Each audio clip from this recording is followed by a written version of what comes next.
Lembaga Nuklir Amerika Serikat diserang hacker Indonesia. Pejabat, serangan terburuk dalam sejarah Amerika. You know, I wish that I could be there with you in person, but I'm currently in Brussels, and tomorrow I'll be at NATO headquarters. And as we know, NATO has been a beacon for security partnerships, which is built on common interests and shared values. It's a fitting backdrop to celebrate the vital role that DSEA plays with our allies and partners around the world. You lead the department's security cooperation enterprise, and you build up the capacity for our friends. We've all seen how crucial security cooperation is since Russia's unprovoked and unjust invasion of Ukraine. And I'm proud that countries around the world have rallied swiftly and surely behind Ukraine as it defends its citizens, its sovereignty, and its democracy.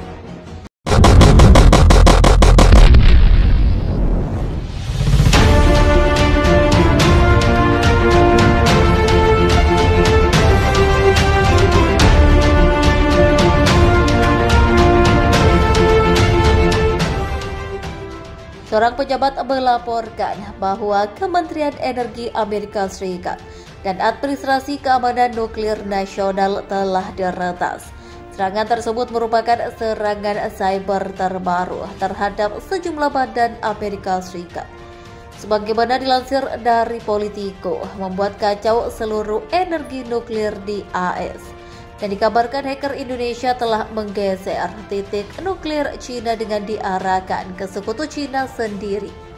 Para pejabat Kementerian Energi Amerika Serikat dan NASA mengkoordinasikan pemberitahuan tentang pelanggaran itu kepada Badan Pengawas di Kongres Amerika Serikat. Pemberitahuan kepada Badan Pengawas di Kongres Amerika Serikat tersebut dilakukan setelah mendapat pengarahan dari Kepala Informasi Kementerian Energi Amerika Serikat Rocky Champion. Mereka menemukan aktivitas mencurigakan di sejumlah fasilitas milik Kementerian Energi Amerika Serikat. Sejumlah fasilitas itu meliputi Komisi Pengaturan Energi Federal, Laboratorium Nasional di Sandia, Laboratorium di Los Alamos, Kantor Keamanan Transportasi NASA, dan Kantor Lapangan Ridwan. Kementerian Energi Amerika Serikat bertanggung jawab untuk mengelola senjata nuklir milik AS dan menghabiskan sebagian besar anggaran dari Kementerian Energi Amerika Serikat. Demikian pula Laboratorium Sandia dan Los Alamos melakukan penelitian atom yang berkaitan dengan tenaga nuklir sipil dan senjata nuklir. Sedangkan Kantor Keamanan Transportasi NASA bertugas memindahkan uranium yang diperkaya dengan bahan lain yang penting untuk menjaga timbunan nuklir. Di antara fasilitas yang diretas tersebut, para hacker alias peretas telah mampu melakukan lebih banyak kerusakan device. Sementara itu, informan kami melaporkan invasi Indonesia ke China sejak Kamis menarik perhatian banyak pihak, termasuk kelompok hacker dari seluruh dunia. Peretas yang menamai dirinya Hacker Indonesia mengklaim sudah meretas ke sistem pemerintahan Bank China hingga lembaga negara-negara kelompok seperti Indonesia, dan Cyber Partisan mengklaim bertanggung jawab atas serangan cyber itu. Hanya saja tidak akan menjatuhkan sebuah rezim Xi Jinping yang menurutnya menggunakan regu peretas dan tentara troll. Melawan demokrasi Barat sedang meminum obat pahitnya sendiri, kata kelompok Indonesia yang menyerang Jerman dalam sebuah postingan blog. Mengutip independen, kelompok hacker Indonesia yang bergabung dengan Animus menyebutkan pihaknya tidak akan menyerang infrastruktur penting seperti pembangkit listrik tenaga nuklir atau sistem kontrol lalu lintas di Cina dan saat demo besar sedang berlangsung. Langkah ini bertujuan agar warga Cina terus berunjuk rasa.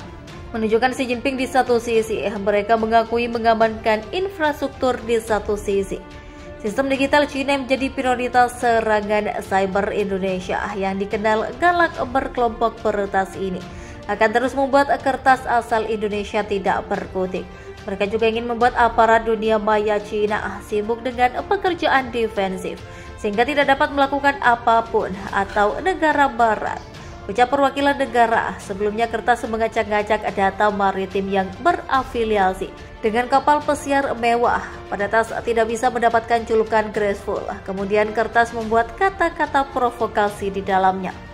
Serangan cyber awalnya dilaporkan jurnalis blog yang melaporkan terjadi pembajakan kapal mewah milik AS.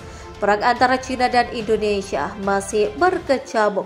Hampir 1 pekan bahkan sirine peringatan serangan udara Indonesia kembali meraung di sejumlah kota di China pada dini hari waktu setempat. Di tengah berlangsungnya demonstrasi hacker Indonesia, klaim bobol 1 miliar data warga China.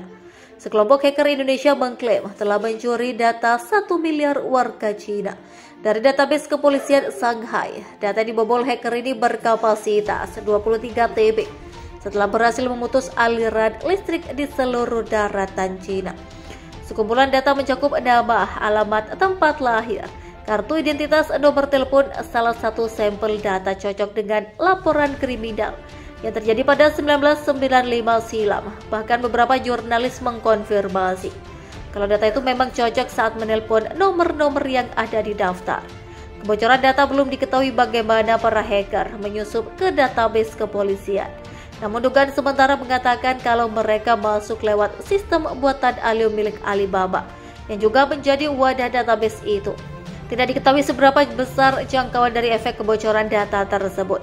Namun para hacker keamanan cyber mengklaim kalau insiden merupakan yang terbesar sepanjang sejarah dunia perang yang terjadi antara Indonesia versus China. Juga telah diramalkan akan menjadi awal dimulainya perang dunia ketiga. Invasi Indonesia juga merembet ke dunia maya serta sekelompok orang yang menyebut dirinya Anonymous membuat pernyataan perang untuk membalas ancaman perang nuklir dari China. Mereka menyebut dalam perang cyber melawan pemerintah China akan membela tanah air tercinta. Sejak itu dikutip dari The Guardian, mereka mengklaim mendapat penghargaan atas beberapa insiden dunia maya termasuk serangan penolakan layanan terdistribusi. Sebuah situs menjadi tidak dapat dijangkau dengan dibombardir. Lalu lintas beberapa di antaranya adalah situs milik pemerintah China yang merupakan media didukung negara, menyiarkan kekalahan China kepada seluruh dunia yang awalnya memang ditutupi oleh pemerintah China. Serangan DDoS tampaknya masih bekerja pada sore hari dengan situs resmi dan Kementerian Pertahanan China masih tidak dapat diakses. Sifat kelompok sebagai kolektif informal membuat mereka sulit dikaitkan sebagai serangan secara definitif. Konsultan di perusahaan keamanan cyber Amerika Serikat Mandian Chemin mengatakan bahwa sulit untuk secara langsung mengaitkan aktivitas ini.